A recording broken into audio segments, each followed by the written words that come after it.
नमस्ते। आज ना हम उन ताकतों की बात करेंगे जो हमें दिखती तो नहीं, पर हमारा पूरा मौसम यही बनाती हैं।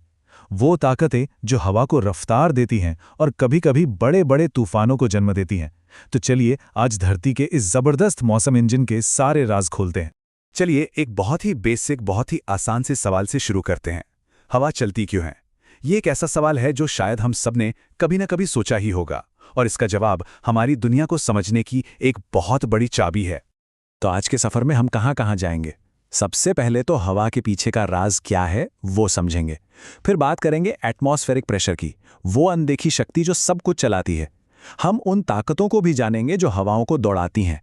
फिर धरती के विशाल मौसम इंजन को देखेंगे और आखिर में समझेंगे कि जब यही मौसम बेकाबू होता है तो चक्रवात कैसे बनते हैं। तो चलिए शुरू करते हैं और थोड़ा डीप डाइव करते हैं। हमारा जो पहला सवाल था ना, हवा क्यों चलती है, इसका जवाब छुपा है हवा के सबसे बड़े सीक्रेट में। और वो सीक्रेट है टेम्परेचर में फर्क। इसके पीछे का लॉजिक बहुत सीधा है। गर्म हवा फैलती है, हल्की हो जाती है और ऊपर उठती है। वहीं ठंडी हवा सिकुड़ती है, भारी हो जाती है और नीचे बैठती है। बस हवा की ये सिंपल सी फिजिक्स ही एक अनदेखी ताकत को जन्म देती है, और यहीं से मौसम की पूरी कहानी शुरू होती है। और यही जो अनदेखी शक्ति है ना, इसी को हम कहते हैं वायुमंडलीय दाब या एटमॉस्फेरिक प्रेशर। सच कहें तो यही वो चाबी है जिससे हवा के चलने का पूरा खेल समझ में आता है। तो ये एटमॉस्फेरिक प्रेशर आखिर है क्या भला?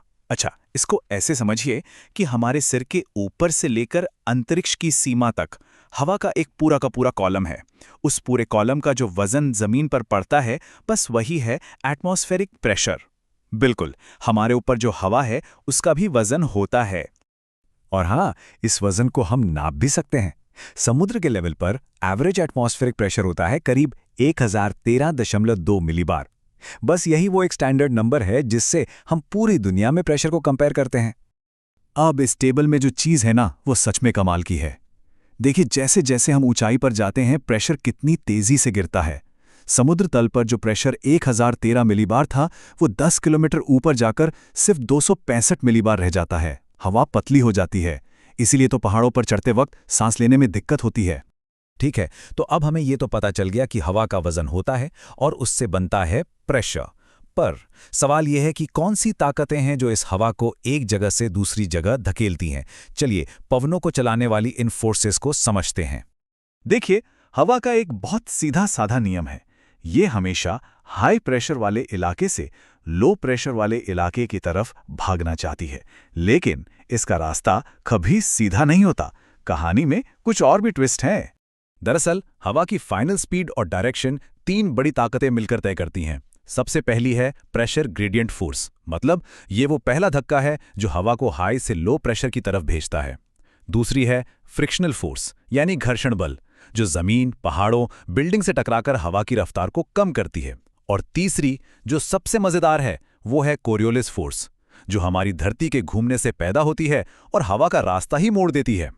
अब ये जो कोरियोलिस फोर्स है ना, ये असल में कोई फोर्स या धक्का नहीं है, बल्कि ये हमारी धरती के अपनी धुरी पर घूमने का एक नतीजा है, एक इफेक्ट है।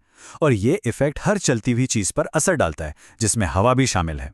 सोचिए, हम सब एक घूमते हुए प्लैनेट पर हैं, तो उसका असर तो होगा ही। और ये जो मोड़ है ना, इसका एक पक्का नियम है। नॉर्दर्न हेमिस्फीयर में हवाएं अपनी सीधी दिशा से दाहिनी ओर यानी राइट की तरफ मुड़ जाती हैं, और सदर्न हेमिस्फीयर में वो बाईं ओर यानी लेफ्ट की तरफ मुड़ जाती हैं। बस यही एक छोटा सा नियम पूरी दुनिया के मौसम का पैटर्न तय कर देता है। तो जब ये तीनों ताकतें एक साथ काम करती हैं ना, तो ये बनाती हैं एक बहुत बड़ा, एक ग्लोबल सिस्टम, जिसे हम कह सकते हैं पृथ्वी का मौसम इंजन। ये एक ऐसा इंजन है जो गर्मी और नमी को पूरे प्लैनेट पर इधर से उधर बांटता है। इसी की वजह से कुछ हिस्से रहने लायक गर्म रहते हैं और कुछ उबलने से बच जाते हैं। ये बैलेंस जिंदगी के लिए बहुत जरूरी है। ये स्लाइड तो कमाल का विजुअल है। ये दिखाती है कि हमारा ये इंजन पूरे साल काम कैसे करता है। स्क्रीन पर देखिए, एक तरफ जनवरी और दूसरी तरफ जुलाई के वर्ल्ड प्रेशर पैटर्न्स हैं। जरा गौर से देखिए कि कैसे हाई और लो प्रेशर वाले ये जोन मौसम के साथ अपनी जगह बदल रहे हैं। जैसे कि ये ITCZ, मतलब इंटरट्रॉपिकल कन्वर्जन जोन, ये भी सूरज के साथ साथ ऊपर नीचे होता है। ये ऐसा है जैसे हमारी धरती सांस ले रही हो और इसी से मौसम की लय तय होती है। और इस पूरे ग्लोबल सिस्टम का जो ढांचा है, जो इसकी रीढ़ की हड्डी है, वो हैं ये प्रेशर बेल्ट्स। इक्वेटर के पास इक्वेटोरियल लो, फिर सब ट्रॉपिकल हाइज, सब पोलर लोज और आखिर में पोल्स पर पोलर हाइज। ये बेल्ट्स हमारे मौसम इंजन का परमानेंट स्ट्रक्चर हैं। पर ये बेल्ट सिर्फ अपनी जगह पर बैठे नहीं रहते। इनमें हवा लगातार ऊपर उठती है और नीचे बैठती है, जिससे बड़े बड़े सर्कुलेशन पैटर्न्स बनते हैं, जिन्हें हम सेल कहते हैं, जैसे ट्रॉपिक्स में मशहूर हेडली सेल। असल में ये बहुत बड़े कन्वेयर बेल्ट्स की तरह काम करते हैं, जो इक्वेटर की एक्स्ट्रा गर्मी को पोल्स तक पहुंचाते हैं और धरती का टेम्परेचर कंट्रोल में रखते हैं। लेकिन क्या होता है जब ये मौसम का इंजन अपनी नॉर्मल रफ्तार से हटकर बेकाबू हो जाता है? तब हम देखते हैं चक्रवात जैसी भयानक चीजें। चलिए समझते हैं ये ताकतवर तूफान आखिर बनते कैसे हैं। आप देखिए, चक्रवात भी मोटे तौर पर दो तरह के होते हैं। एक होते हैं एक्स्ट्रा ट्रॉपिकल साइक्लोन, जो अक्सर ठंडी और गर्म हवा के टकराने से बनते हैं। ये बहुत बड़े इलाके पर असर डालते हैं।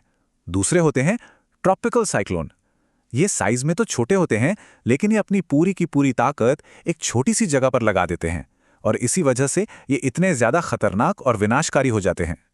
किसी ट्रॉपिकल साइक्लोन को बनने के लिए ना एक परफेक्ट रेसिपी चाहिए होती है। सबसे पहले समंदर की सतह काफ़ी गर्म होनी चाहिए, 27 डिग्री सेल्सियस से ज़्यादा। कॉरियोलिस फोर्स का होना ज़रूरी है, इसलिए ये कभी इक्वेटर पर नहीं बनते। और साथ में चाहिए पहले से बना हुआ एक लो प्रेशर एरिया। जब ये सारी चीज़ें एक साथ मिल जाती हैं तो एक ज़बरदस्त तूफान पैदा होता है। मज़े की बात यह है कि चीज़ एक ही है, पर दुनिया के अलग अलग कोनों में इसके नाम भी अलग अलग हैं। अटलांटिक ओशन में इन्हें हरिकेन कहते हैं, पैसिफिक में टाइफून और ऑस्ट्रेलिया में विली विलीज। नाम भले ही अलग हों, पर इनके पीछे की साइंस और ताकत एक ही है। तो हमने ये पूरा सफ़र तय किया, देखा कि कैसे टेम्परेचर, प्रेशर और धरती का घूमना मिलकर हमारे मौसम की कहानी लिखते हैं। पर यह सब हमें आज एक बहुत बड़े सवाल पर लाकर खड़ा कर देता है। अगर हमारे प्लैनेट का टेम्परेचर बदल रहा है, तो क्या इसका मतलब ये है कि हमारा ये पूरा का पूरा मौसम इंजन भी बदल रहा है? और एक बदलता हुआ मौसम क्या एक बदलती हुई दुनिया की निशानी है? इस पर सोचिएगा ज़रूर।